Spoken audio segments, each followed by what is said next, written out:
bonsoir, bienvenue sur votre édition d'IRC Actu 7. DRC Actu 7 est une édition qui vous parle de la rétrospective de toutes les actualités de la semaine. La semaine a été émaillée de plusieurs actualités. Il faudra qu'on en parle en long et en large. Ce soir, je ne suis pas seul sur ce plateau, je suis accompagné d'un journaliste, mais il est indépendant. Il s'appelle José Moussangana, avec qui nous allons devoir parler de l'actualité de toute la semaine. Bonsoir, monsieur José. Bonsoir, monsieur Alain. Comment vous allez? Oui, Koussa, on se bat. Ok, merci beaucoup. Déjà, en début de semaine, le président de la République, Félix-Antoine Tshisekedi Tshilombo, a séjourné à Dakar, où il a pris part au sommet agricole de Dakar. Et dans sa prise de parole, le président de la République a dit qu'il fallait que le sol prenne sa revanche sur le sous-sol. Un élément que je demande à la régie de nous proposer avant de retourner sur ce plateau. Régie, s'il vous plaît.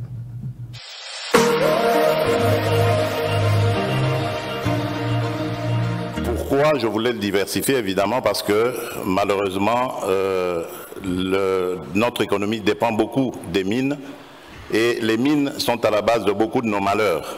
La preuve, en ce moment, nous vivons encore un de ces malheurs par l'agression rwandaise contre mon pays, et ça fait plus de 20 ans. Je fais une parenthèse justement parce qu'il fallait que j'en parle. J'ai entendu beaucoup parler de l'agression russe en Ukraine, mais on oublie souvent celle qui a plus de 30 ans et qui est causée par un des voisins de la République démocratique du Congo. Et donc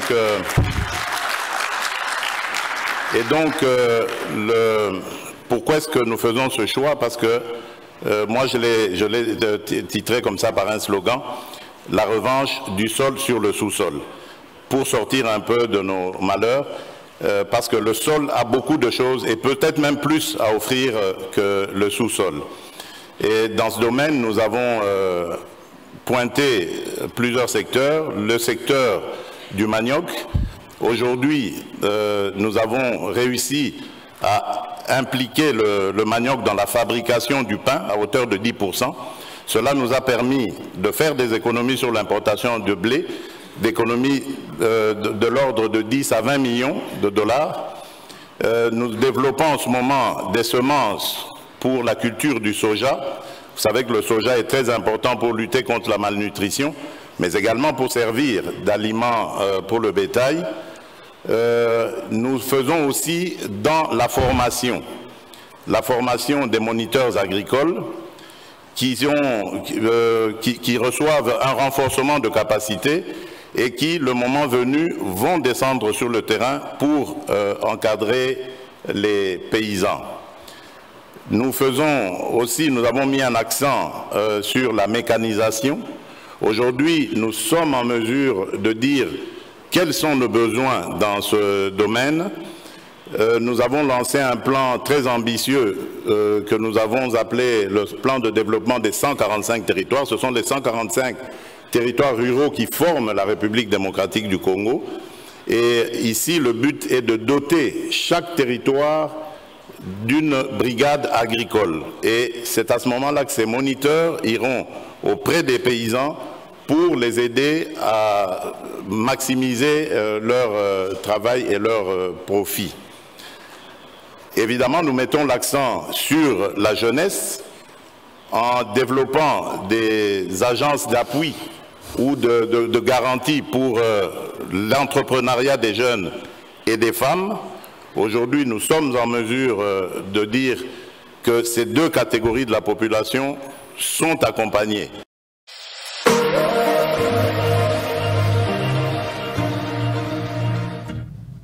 Eh bien, voilà, Monsieur José, vous venez là de suivre le speech du président de la République qui parle de la revanche du sol sur le sous-sol. Quelle lecture faites-vous de ce discours? Oui, d'abord, avant de commencer, je vous remercie de m'avoir invité. J'admire ce plateau, ces beaux plateaux avec du matériel. Vous rivalisez d'ardeur, n'est-ce pas, avec les médias internationaux. Félicitations. Merci beaucoup, ça nous va. Alors, la revanche du sol sur le sous-sol. Beaucoup de gens ne savent pas que les minéraux sont épuisables. Okay. Qu'il y aura un jour, il n'y aura plus de minéraux. Même si aujourd'hui on parle... Bien que ça continue à naître... Oui, on découvre de plus en plus. De plus en plus. Et on parle même de la transition énergétique. On va aborder ça certainement avec le lithium, le cobalt, le cuivre, qui vont intervenir n'est-ce pas, dans la fabrication de véhicules et batteries électriques. Alors, mais à la longue, les minéraux sont épuisables. Un jour, il n'y en aura plus. Mais en recourant, n'est-ce pas, au sol, on a l'agriculture, ça ne va jamais disparaître. On aura à nourrir, ainsi de suite. À nourrir on dira des populations. Voilà. Voilà un peu l'idée. Je crois que la présence du chef de l'État dans ces assises était d'une importance capitale, eu égard, n'est-ce pas, à notre position sur le plan environnemental. Hein, nous avons une grande forêt, nous sommes deuxième après l'Amazonie. Donc, il faut vraiment... Nous sommes un pays solution, comme Mylène m'a dit. Nous sommes vraiment un pays solution. Quoi de plus normal qu'on puisse nous inviter à de telles assises. Quand le président de la République parle de... C'est vrai que ce n'est pas encore courant, mais du moins on arrive à fabriquer du pain par le canal de la farine de manioc. Certains Congolais doutent encore de cette pratique. Est-ce que vous pouvez nous affirmer que cela est faisable et déjà en train de se faire? Merci pour la question. Tu sais, nous Congolais, je regrette, hein, nous Congolais, on est... c'est pas même un esprit cartésien, mais on est de mauvaise foi. Oui. On est vraiment de mauvaise foi. Cette pratique est déjà activée, mais nous sommes dans une étape expérimentale. Si vous allez vers Ancilé, là-bas, là on a placé les zones économiques, c'est là où ça, on est en train de se battre, tout ça, mais ça produit de l'effet. Ça produit de l'effet. Une fois, j'ai vu même le ministre des Finances qui en a parlé comme ça. Donc, au lieu de s'attaquer ou de critiquer négativement, moi je crois qu'il faut fouiller pour avoir de l'information. À quoi ces assises, cette conférence agricole de Dakar peut nous être bénéfique, nous, la République démocratique? Ça doit nous être bénéfique, étant donné que nous sommes un pays solution, comme je venais à le dire, dans la mesure où nous avons notre sol, il est très arable. Notre sol est très arable. Et nous sommes capables, je dis bien, de nourrir toute l'Afrique. Par notre sol. Par notre sol. Capable de nourrir toute l'Afrique. Mais malheureusement, on a certaines difficultés liées à l'Afrique, liées à la guerre, ainsi de suite, tout ça. On n'arrive pas à décoller économiquement, mais ça viendra. Il faudrait qu'il y ait vraiment de la stabilité pour qu'on arrive à démontrer de quoi on est capable. Voilà pourquoi on était invité pour, n'est-ce pas, partager notre expérience, puisque nous sommes un pays solution. Merci beaucoup. Toujours au courant de la semaine, nous avons célébré, ou le président de la République a célébré ses 4 ans depuis qu'il est à la tête de la République démocratique du Congo. Mais avant que nous puissions en débattre avec mon invité, les Kinois dans la rue ont réagi. Certains se disent que le bilan est chaotique, certains pensent qu'il a quand même essayé, le bilan est mitigé, mais certains aussi ont cru et disent que le bilan est positif, bien que ça peut être à 50 ou 60%, mais il est quand même positif. Nous demandons à la régie de nous balancer le baladeur de la population par rapport au 4e anniversaire du chef de l'État, et puis nous revenons tout juste après.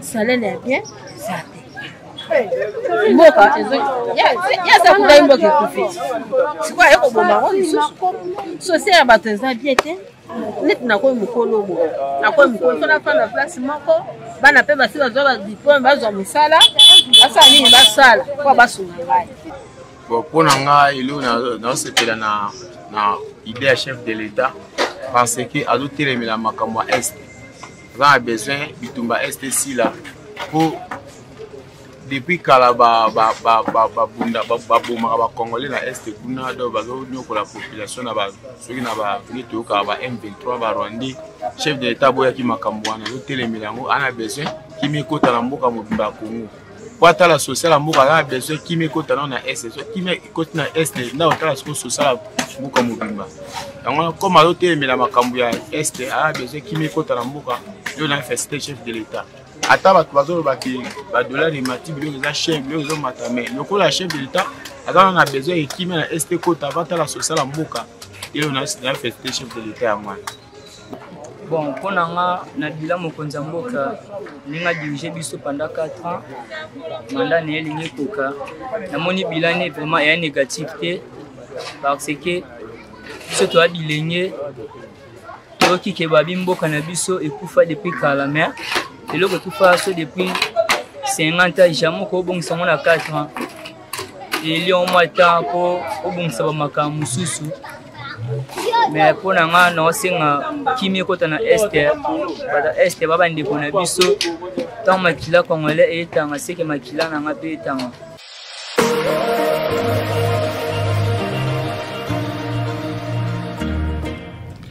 Voilà, vous venez là de suivre la réaction de quelques Kinois que nous avons rencontrés dans le rue de Kinshasa, Monsieur José. Certains pensent que le bilan est mitigé, d'autres pensent que le bilan est négatif, mais certains pensent aussi que le bilan est positif.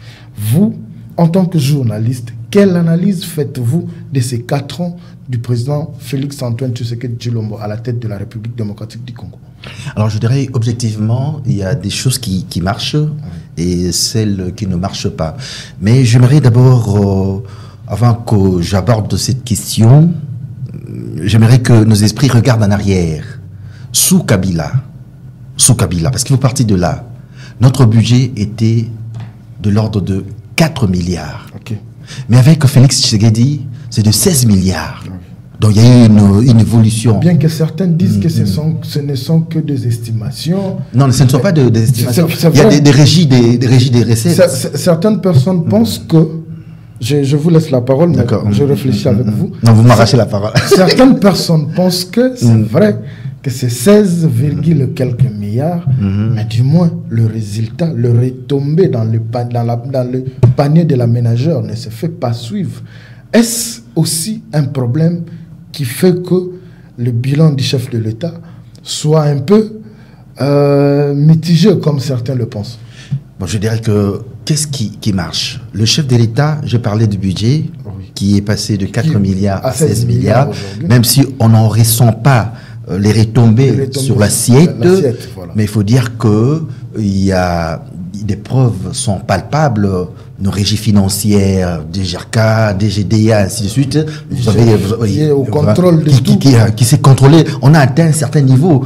Il y a des régies financières, par exemple DGDA, qui réalisent des recettes énormes, chose qu'on n'avait jamais vu sous Kabila. Aussi, oui. Ben oui, sous Kabila, on n'a jamais vu ça. Et puis, il y a la gratuité de l'enseignement. Oui, une disposition constitutionnelle, mais qu'on ne mettait pas en pratique sous Kabila. Aujourd'hui, c'est mis en pratique. Malgré qu'il y a encore de quoi. Oui. Ça veut dire que déjà le fait que le président de la République, Félix-Antoine Tshisekedi Tshilombo, a cette volonté-là de pouvoir changer les choses, s'il y a déjà un pas. Mais malheureusement, tellement que nous avons été habitués, plongés dans la corruption, plongés dans des choses qui ne nous laissent pas filer du bon coton, malheureusement, il y a quand même une pesanteur qui nous attire vers le bas. Il y a toujours des gens qui détournent, si bien que on a du mal à orienter les besoins, à rencontrer les besoins du peuple. Mais ça viendra. Il y a de la volonté, il y a des gens. Il faut toujours prêcher par l'exemple. Il y a l'IGF qui est là, notre gendarme économique et tout ça. Je crois que ça ira. Mais il faudrait que le Congolais, je ne dois pas attendre que tu fasses quelque chose pour moi. Moi-même, de là où je suis, je dois contribuer à l'émergence de notre pays. Et donc, moi, je crois que le bilan, pour moi, il est positif. Sauf que le président a encore du temps. Voilà pourquoi il faut un deuxième mandat pour qu'il puisse faire asseoir sa gestion dans la transparence. Vous venez de dire à votre prise de parole, il y a des choses qui ont marché. Là, vous avez étalé ce qui ont marché. Mais qu'est-ce qui n'a pas marché dans ces 4 ans du président de la République? Qu'est-ce qui n'a pas marché? Par exemple, c'est vrai, on a vu ça, on a suivi tout à l'heure, comment la population souffre un peu, se cherche quelque chose à se mettre sous la dent. Hein, c'est pas facile, la vie est encore pénible. Mais je crois qu'il faut faire confiance au gouvernement. Hein, il faut faire confiance au gouvernement. Les sociales n'est pas encore au rendez-vous. Moi, je crois qu'il faut vraiment que le gouvernement s'y mette pour pouvoir aider la population à être aux anges, quoi. Merci beaucoup. Il faut s'y mettre pour que la population soit aux anges. Là, nous allons changer de chapitre. Nous allons parler sécurité dans cette édition de DRC Actu 7. Un avion militaire congolais, Sukhoi 25, a été tiré par un missile venant du Rwanda alors que cet avion survolait l'espace aérien congolais. N'est-ce pas une provocation de plus du gouvernement rwandais ou une faiblesse de la part du gouvernement congolais qui n'a pas réagi? Aujourd'hui, nous sommes au 4e jour. En dehors du communiqué officiel, jusque-là, aucune réaction de la part des dirigeants congolais. Un confrère a réagi par rapport à cette attaque du Rwanda à notre avion de chasse. Il s'appelle Pius Romain Roland. Si la régie est en commun accord avec nous, il peut nous mettre juste une partie de son interview avant que nous revenions sur ce plateau pour en débattre. C'est déjà une provocation, une déclaration de guerre. Vous vous souviendrez dans un passé récent, lorsque Brazzaville avait jeté les obus sur l'actuel bâtiment de l'hôtel Fleuve Congo, à l'époque c'était encore CCIZ, 3 minutes après, Mouzé avait réagi. Et c'est ça ce qu'on appelle même dans la diplomatie.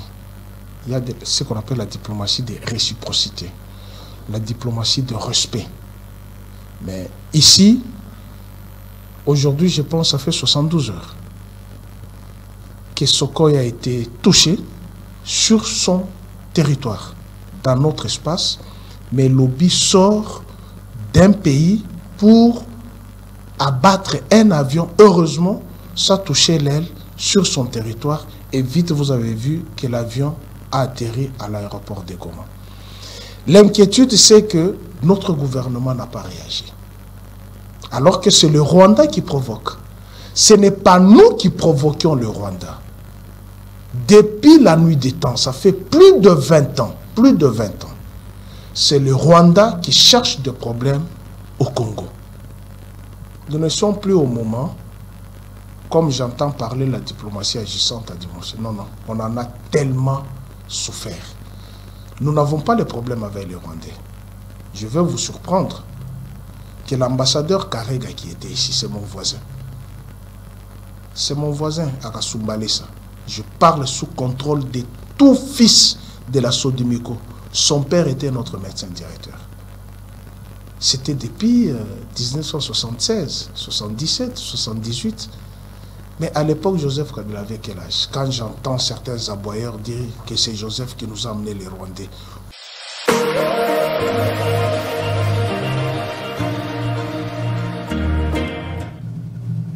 Voilà, vous venez là de suivre un journaliste comme vous.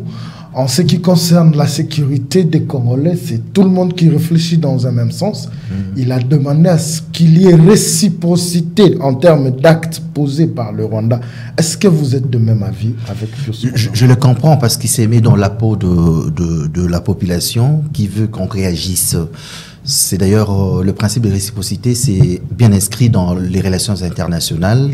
Quand on chasse un ambassadeur, l'autre côté, vous chassez aussi, et ainsi de suite. Quand on vous attaque, parce que ce que le Rwanda fait, ça s'appelle acte de guerre. C'est une déclaration de guerre qui nécessitait une réplique de notre part. Mais attention, il faut être très sage. Ce complot, il est international. Ce complot, il est international. Vous avez les Nations Unies à travers la MONUSCO, vous avez l'IAC qui ne foutent rien, qui sont là, tout ça, alors que... En train de prendre des photos avec le M23. S'embrasser même, tout ça, des accolades, ainsi de suite, tout ça. Donc il faut faire très attention, parce que le Rwanda n'attend que ça.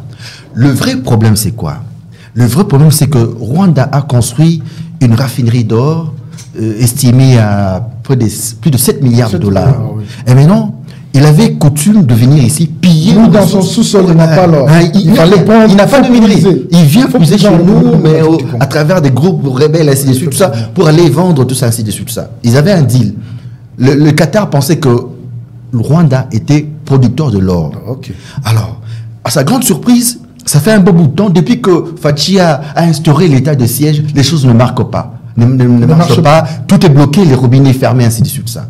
Ah, c'est ainsi qu'il devait 7 milliards. Mais monsieur, où sont les 7 milliards? Non, il faut passer par mon partenaire Tshisekedi, tout ça. On va chercher à les faire rencontrer à cause de cette désunion-là qu'il y a. Et le Félix Tshisekedi, comprenant son jeu, il a refusé de s'y rendre. Pourquoi? Parce que nous-mêmes, nous avons pris contact avec le Qatar. On va commencer à vendre notre or auprès de Qatari directement. Et ne vont plus passer par le Rwanda. Le Rwanda, et on lui a donné 6 mois pour remettre les 7 milliards de dollars américains. Voilà un peu, il était dans tous ces États. Vous vous souvenez, il est allé attendre le chef de l'État à Doha, oui. Il ne s'est pas pointé. Et juste après, quelques jours après, il va s'attaquer à notre avion parce que il a instrumentalisé les rebelles M23 qui venaient s'attaquer à Goma. Et directement, quand on a réagi, notre avion de chasse est entré en action. On a bombardé, on a vraiment pilonné. Et les gens, il s'en est suivi un certain nombre de morts. Voilà pourquoi il était dans tous ces États courroucés. Très faut oublier, à part le 2 avions de chasse que nous avons, nous venons d'acquérir le 2 Mirage.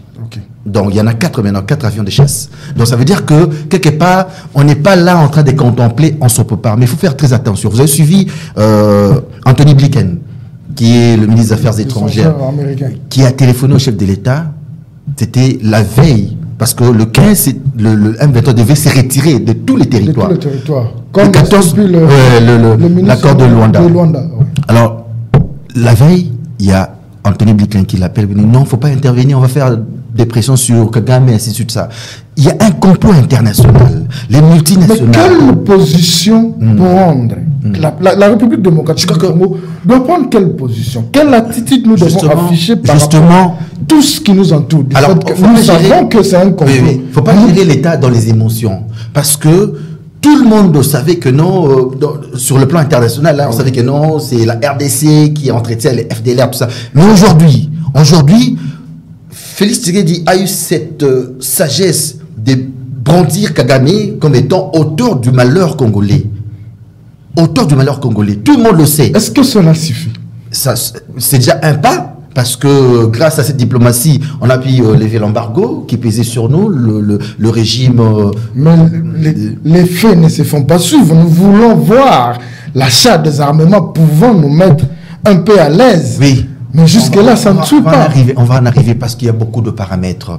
Nous avons dans les rangs de notre armée des infiltrés. Des infiltrés, on parle même de généraux. Ça fait un bon moment. Kichanga, cette cité a été prise simplement parce qu'il n'y a pas eu renfort. Alors que c'était à coup de munitions. Oui, à coup de munitions. Mais comme toujours, là, il y a Mavinga qui est mort là, qui a fait la même chose. Mais il y a des généraux qui sont là, tout ça. Comment on les a eu, ces généraux? C'est à partir du brassage. CNDP, vous vous souvenez de tout ça, qui sont devenus aujourd'hui M23. Alors, ces généraux-là coopèrent avec tout ça. Moi, je pense qu'il faille démettre de leurs fonctions tous ces généraux. Quand un général ou un officier supérieur qui trahit, il faut les pendre aux yeux du public. En public, on les pend sous un soleil accablant. Je crois qu'il n'y aura plus de gens comme ça. Et puis, on a du matériel maintenant. On est prêt. Mais seulement... il faut faire attention avec le Rwanda. Je réponds directement à mon confrère qui a parlé tout à l'heure. On ne va pas directement dans les émotions réagir, tout ça, parce que le Rwanda joue toujours à la victimisation. Il ne faut pas l'attaquer, tout ça, la minorité, tout ça. Alors, il faut étudier, bien étudier. Le moment viendra. Un pays avec une armée estimée à 30 000 personnes. Et nous sommes un pays avec une armée estimée à 130 000. Mais qu'est-ce qui fait que jusqu'à ce jour, c'est vrai qu'on peut dire qu'il y a plusieurs paramètres. Je comprends l'isolation. Deux fois quand on vous attaque, essayez aussi de faire cette preuve de force.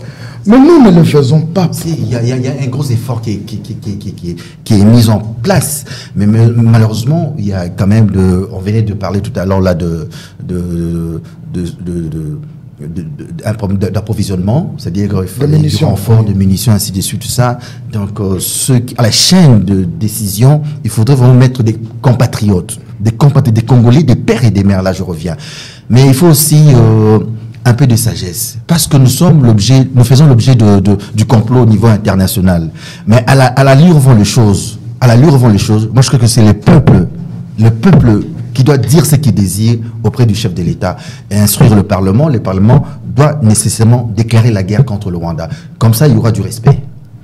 Merci beaucoup de père et de mère. On en parle aussi dans cette édition de DRC Actu 7. Là, vous avez compris que nous allons parler des élections qui débutent avec l'enrôlement, l'identification et l'enrôlement des électeurs. Un processus qui commence avec beaucoup de chahut.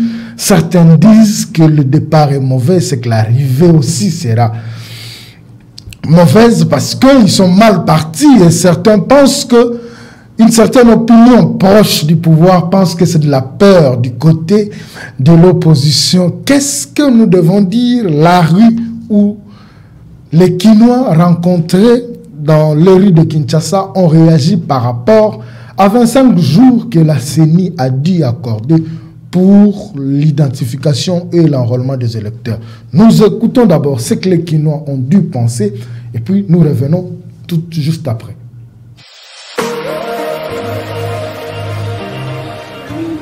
Mais quand c'est comme moi, passe au pays, tantôt 6h, 18h. 18h, et comme si on faut payer ça, c'est quand on va payer ça, on va monter sa carte. On paye ça 5 000 €. Bon, la monnaie, on malade, moi. Il fallait qu'on va prolonger puisque moi, l'enterre est allée. Compte tenu peut-être à la machine dans le centre de ce soir. Et puis, Batuming va qu'il y a un moussala qui tombe à zone à propre. Parce que la difficulté. Bon, on a la carte, on a la carte bien, mais là, on a mon moi et là, on a ma bé pour la. Batumou Soka est à pressé. Il m'a proposé policier à payer 2 000 francs. Pour l'examen. Et puis, tant qu'on a quelqu'un qui a payer 2 000 francs pour le. Moi, je vais et puis, il y a mis balai. Depuis qu'il y a un groupe de bateaux, il y a une carte T. Il y a une carte T. C'est que nous avons infiltré parce qu'on a 4 bateaux. Il comment faut pas la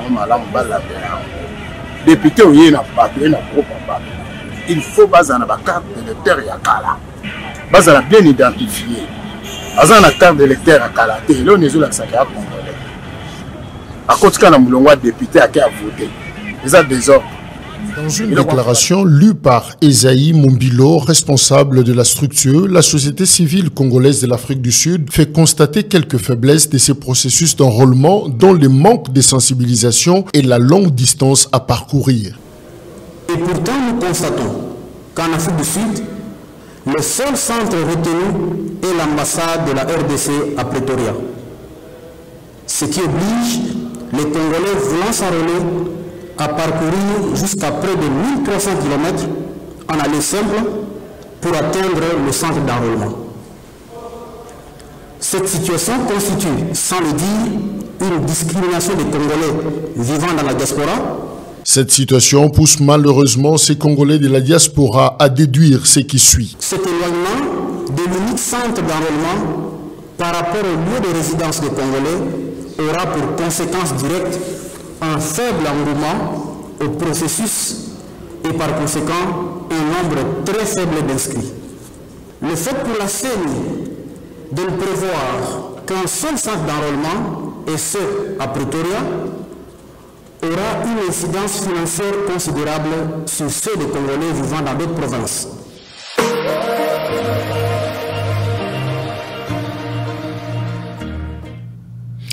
Voilà, vous venez là aussi de suivre le début d'enrôlement dans la diaspora congolaise, plus précisément en Afrique du Sud. La société civile congolaise de l'Afrique du Sud a essayé d'évoquer certaines difficultés rencontrées. Le seul centre, c'est l'ambassade de la République démocratique du Congo, où tous les Congolais vivant en Afrique du Sud doivent aller s'enrôler. Il a parlé de certains vont effectuer plus de 1300 km juste pour avoir une carte d'électeur. 1300 km aller, 1300 km retour. Et s'ils croisaient une marée humaine, ils devront payer des chambres d'hôtel pour attendre le jour où ils devront s'enrôler. Parce qu'ils sont Congolais, c'est leur droit le plus légitime d'avoir une carte pouvant leur permettre d'élire leur président ou leur député. Tout ça, c'est des choses que nous prenons en compte par rapport aux failles que la CENI a connues au début de ce processus. C'est ce qui fait dire certaines personnes que le départ est mauvais, qu'on n'attende pas une arrivée paisible. Monsieur José, en voyant ces Congolais qui ont parlé dans la ville de Kinshasa, qui se disent satisfaits du fait que la CENI ait ajouté 25 jours pour l'identification et l'enrôlement, mais ils ont aussi décrié que certaines personnes corrompent des chefs de centre, des policiers, même s'ils viennent en retard, pour qu'ils soient enrôlés en premier. Et nos frères de l'Afrique du Sud, la société civile congolaise de l'Afrique du Sud, aussi a essayé de parler de failles. Vous, en tant que journaliste, quelle lecture faites-vous de ce processus d'identification qui a commencé depuis qu'il a commencé jusqu'à ce jour? Bon, je dirais qu'il faut saluer l'initiative prise par le chef de l'État pour permettre à ceux de la diaspora, quelques pays, de pouvoir voter pour le candidat de leur choix. Mais je crois que c'est vrai que il ne faut pas oublier que nous sommes en pleine guerre. Et une guerre, ça vous coûte les yeux de la tête. Vous ne savez pas vous organiser comme il se doit. Le président l'a dit dans un des sommets qu'il est difficile de pouvoir faire développer son pays au même moment, alimenter, équiper l'armée, ainsi de suite. Il a dit ça à Davos. À Davos. C'est coûteux. Moi, je crois que la volonté y est. Mais il faudrait vraiment que c'est bien de parler de ces failles-là pour permettre aux décideurs de pouvoir redorer les blasons, quoi. Je crois que c'est mieux. On salue l'initiative, mais il faudrait que faire mieux les choses pour permettre. En parlant de la corruption, c'est pas facile, hein. C'est pas facile. Un chef de centre qui n'a pas mangé. Je ne justifie pas la corruption, qui n'a pas mangé tout ça, qui vient tout ça et dont les conditions ne sont pas réunies. Il peut tomber dans cette tentation-là. Mais pour lui éviter... Voilà, c'est la question majeure. Pour lui éviter ces genres de choses, il faut le mettre dans les bonnes conditions. Le mettre dans les bonnes conditions. Parce que quand même, la CENI est indépendante.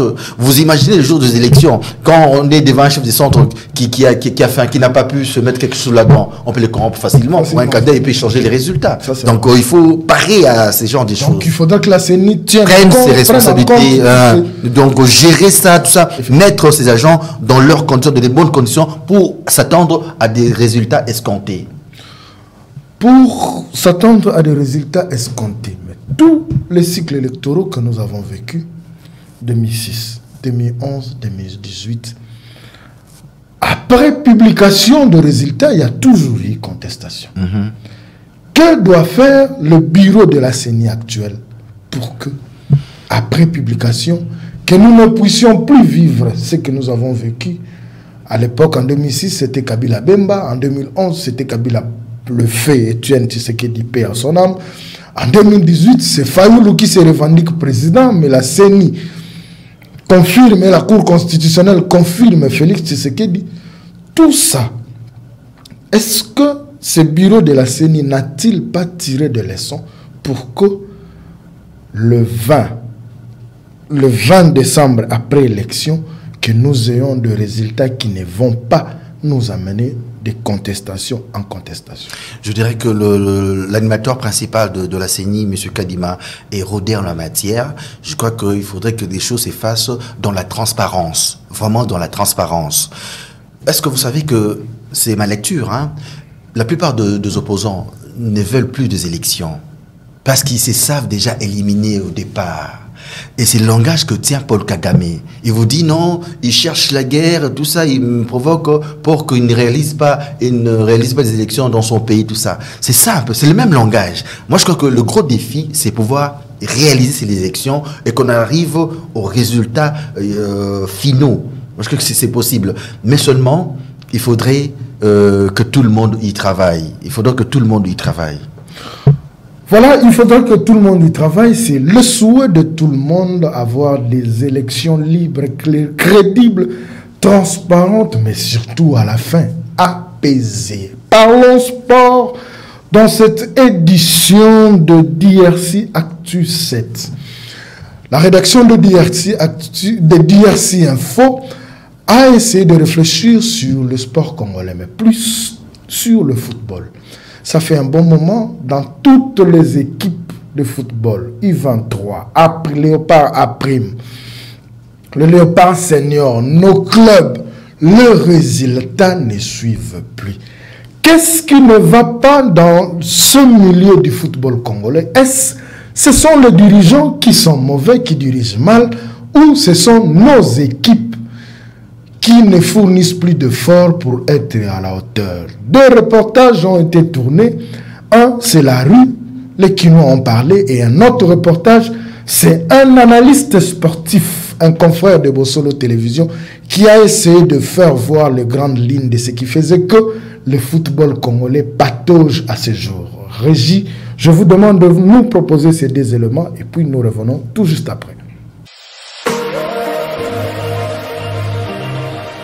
L'élimination de Léopard A' au 7e édition du championnat national d'Afrique vient sceller le sort du mauvais comportement du football congolais sur le plan africain. Plusieurs personnes ont cru en 2021 que le mauvais résultat sur le plan africain était le fruit de la mauvaise gestion du président de la Fédération congolaise de football, Constant Omari Selemani. 2 ans après son départ, le sport en République démocratique du Congo continue à ne pas satisfaire la population du point de vue des résultats. Prenons le cas des Léopard Prime participant au CHAN Algérie 2022 qui reviennent mais bredouilles sans marquer le moindre but et encaissent 3 buts en phase de poule, ce qui justifie 2 matchs nuls et 1 défaite. En 2022, le Léopard rate la qualification pour la Coupe du Monde Qatar 2022 face au Maroc et ont enregistré jusqu'à ce jour 2 défaites en phase éliminatoire pour la CAN Côte d'Ivoire 2023. En Ligue nationale de football, les calendriers est de rares fois respecté. Les matchs vont de report en report, chose qui justifie aussi le manque de capacité de joueurs pour faire mieux. Tous ces échecs interpellent les amoureux du ballon rond, car le souci de tous les Congolais est de voir l'image du drapeau congolais flotter plus haut.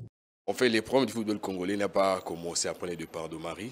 Depuis que le tout-puissant Omari était à la tête de la FECOFA, déjà le football congolais souffrait. Si nous remontons un peu dans les temps, nous avons connu plusieurs affaires en ce qui concerne le football congolais. C'est ça la maladie, c'est d'abord l'homme congolais qui met à mal l'évolution du football congolais. Si vous voyez ailleurs, les fédérations, je dirais, les fédérations de travail, soit la FIFA travaille avec des fédérations pour permettre à chaque pays que le football de chaque pays puisse se développer. Mais le grand problème en RDC, c'est l'homme congolais, les gens qui dirigent le football congolais qui ne veulent pas que le football congolais puisse avancer. Je vais parler de l'équipe nationale de la RDC. Récemment, on a été éliminé en Algérie pour le compte de 7e édition du CHAN. D'abord, l'organisation qui a tué toute une équipe nationale. Nous avons y à livrer pratiquement 6 matchs pour arriver au niveau de la phase finale. Je dirais 2 rencontres aller-retour face au Tchad et puis les Congolais d'en face, mais aussi 2 rencontres à domicile face à l'équipe d'Aklem Motema Pembe Concours. Avant d'arriver en Algérie, l'équipe nationale a joué 2 matchs face aux Maliens, mais aussi la Libye. Les scores étaient de 3-1. Le football congolais, d'abord l'organisation, mais aussi un plan qui permettra aux Congolais, soit aux amoureux du football congolais, de voir le pays de Tshisekedi se développer en termes de football. Aujourd'hui, si vous voyez dans d'autres pays, les Ghana, le Sénégal, les Mali, mais aussi la Mauritanie qui est en train de créer la sensation au niveau du CHAN, qu'est-ce qui se passe? La FIFA avait mis en place un plan pour que le football puisse avancer. Qu'est-ce qu'on fait? On prépare la relève. Ce qui est mal chez nous, depuis l'époque de Claude Leroy, lui qui avait l'initiative de permettre aux jeunes joueurs de monter, de jouer ici, de compétition pour leur permettre d'avoir du temps de jeu, d'avoir aussi l'intelligence dans le monde du football.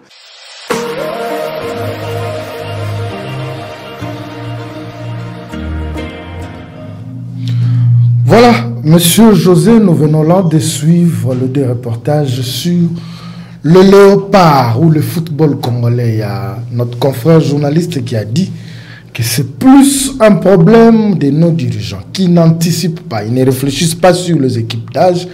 Et à ce jour, nous vivons ce que nous sommes en train de vivre. Vous, en tant que journaliste, qu'est-ce que vous pouvez dire de la situation que traverse le football congolais. Parce que les résultats ne suivent pas jusqu'à ce jour.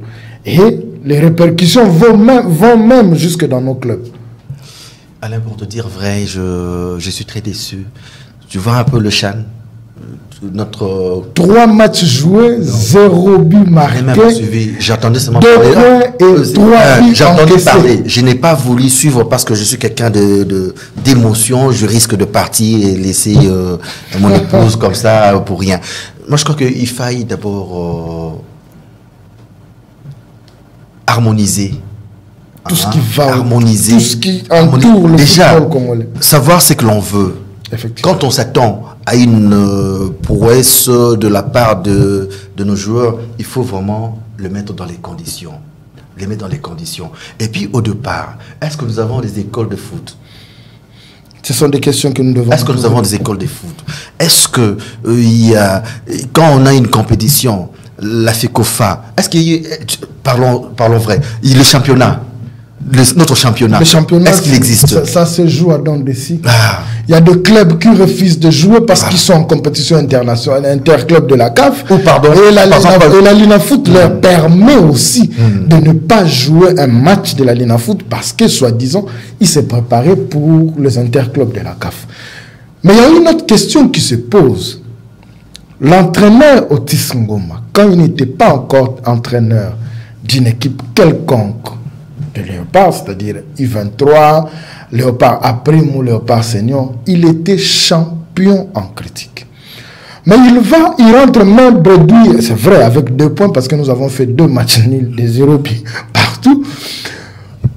Il y a une question qui se pose. Le meilleur gardien, le gardien qui a moins encaissé dans la compétition, c'est-à-dire dans le championnat national, c'est le gardien des Rangers. Il est resté sur le banc. Le meilleur buteur du championnat. Il est resté. Il y a un problème de sélection. Est-ce qu'il avait un problème de choix? Ou il est resté figé au nom qui lui circule en tête? C'est vrai qu'on avait besoin de l'expérience. Mais quand il faut prendre Jean-Marc Makoussou, qui n'était pas en forme, on vous prend Issam Mpeko, plus de 33 ou 34 ans. Et il est parti seul dans ce poste-là. Issam Mpeko fait partie des anciennes gloires.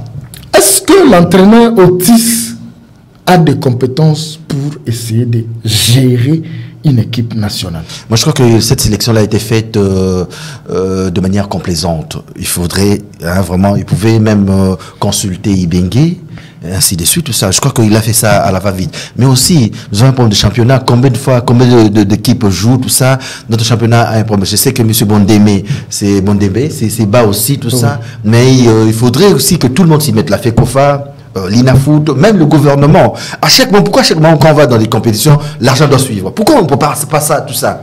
Pourquoi à chaque moment, non? Parce que les joueurs doivent être motivés. Il y a un sérieux problème aussi. Notre gouvernement. Il y a un sérieux problème. J'ai même appris qu'il fallait voir que chaque joueur puisse avoir son compte. On va directement transférer l'argent. D'un trait comme ça. En République démocratique du Congo. Merci beaucoup, M. José Moussangana, de votre passage. Le plaisir est partagé. Un dernier mot à tous les téléspectateurs de DRC Info qui vous suivent. En tout cas, même si vous ne parlez pas, même si vous êtes muet, à regarder les couleurs ici, vous finirez par parler. Coup de chapeau aux promoteurs et à vous tous qui faites un travail de professionnels. Voilà. Merci beaucoup. Pour terminer cette édition de DRC Actu 7, nous allons parler culture. Mais avant tout, le jingle de la culture pour nous séparer de M. José, afin que Christelle Genda vienne nous parler de ce qu'elle nous réserve sur la culture de la République démocratique du Congo.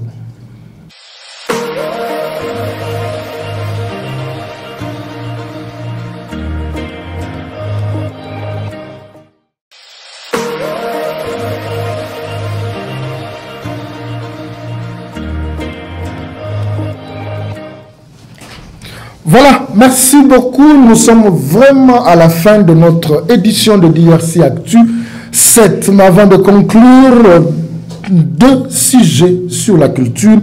Fally Ipupa était à Paris et son arrivée a fait polémique parce que Il a figuré dans une soirée de gala avec le superstar du Paris Saint-Germain avec Christelle. Est-ce qu'il y a des images sur l'arrivée de Fally Ipupa? Oui, tout à fait. Nous demandons à la régie de nous balancer ces images et puis nous revenons tout juste après pour en discuter.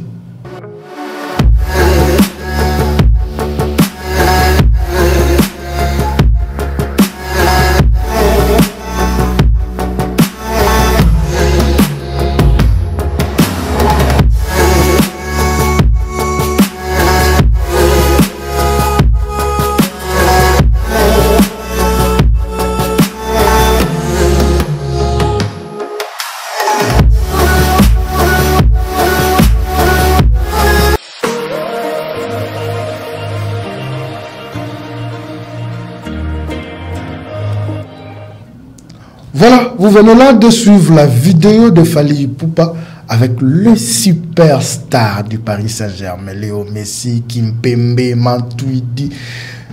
Tous ces joueurs que nous admirons à la télévision, l'un de nôtres, un artiste congolais qui vend l'image du Congo au vrai sens du mot, Fally Ipupa, était dans une soirée de gala avec eux.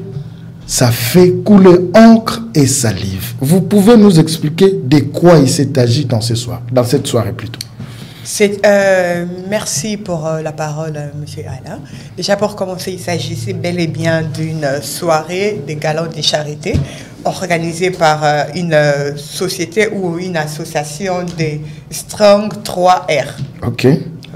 Donc, ils ont choisi qu'un Congolais soit là aussi. Et ces Congolais-là, c'est Fally Ipupa. Oui, tout à fait. Puisque c'est Fally qui est en train de représenter également la population congolaise via Paris. Alors, vu qu'il fait partie aussi de la haute classe, du côté musicien, donc du côté culture aussi, voilà pourquoi il a été invité et sollicité.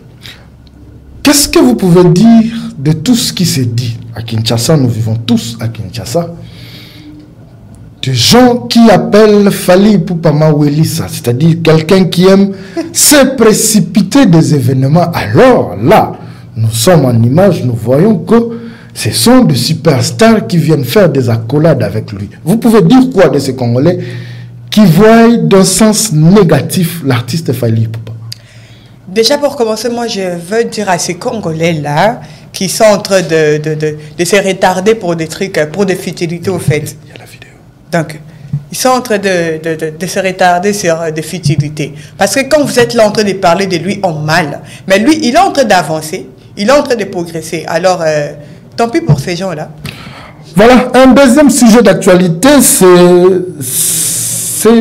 l'affaire Cindy et Manick de John, communément appelé Manické, qui a dit que à une certaine époque, Cindy couchait avec Fally Ipupa.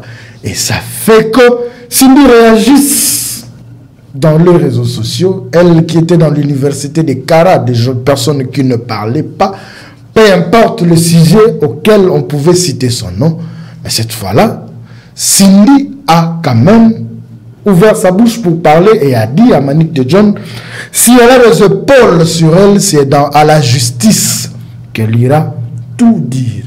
Et juste 2 jours après, c'est la femme, la mère des enfants de Koffi Olomide que nous avons vu dans les réseaux sociaux, Madame Alia, qui est en train de parler de 25 ans de mariage. Mais la 26e point d'interrogation. Madame Christelle, oui. Qu'est-ce qui est vraiment au centre de cette affaire Cindy et Manick de John? Alors, pour vous en dire vrai, en tout cas, c'est vraiment difficile d'en savoir plus. Parce que là, il s'agissait selon les dits des réseaux sociaux, il s'agit bel et bien d'Alia qui est en train d'utiliser Manické pour répondre ou pour attaquer Cindy Leclerc. Ok. Qui l'a remplacé, comme je pourrais dire. Comme ça s'est dit. Que c'est elle qui a remplacé Alia. Tout à fait. Il semblerait qu'Ali a déjà sa lettre de divorce. Et si, ça date déjà de 3 ans ou 2 ans, quelque chose comme ça. Ça là, c'était aussi d'après les dires de la sœur de Koffi, via WhatsApp avec une conversation. Donc, elle a balancé les infos que c'est Alia qui avait bel et bien demandé la lettre de divorce, c'est déjà signé aussi. Merci beaucoup Christelle Genda pour avoir partagé avec nous ce plateau sur la culture. Je pense que ça ne sera pas la dernière fois. Chaque semaine, nous aurons toujours besoin de vous pour nous informer sur le plan culturel. Tout à fait. Je vous en prie. Merci également à vous, Adam. Voilà, c'est sur cette note culturelle que nous mettons un point final sur cette édition de DRC Actu 7. Désormais, habituez-vous à le suivre chaque samedi sur votre chaîne DRC Info Télévision. Moi, je vous dis merci et surtout, continuez à vous abonner sur DRC Info Télévision et n'oubliez pas de cliquer sur la cloche de notification pour ne rien rater.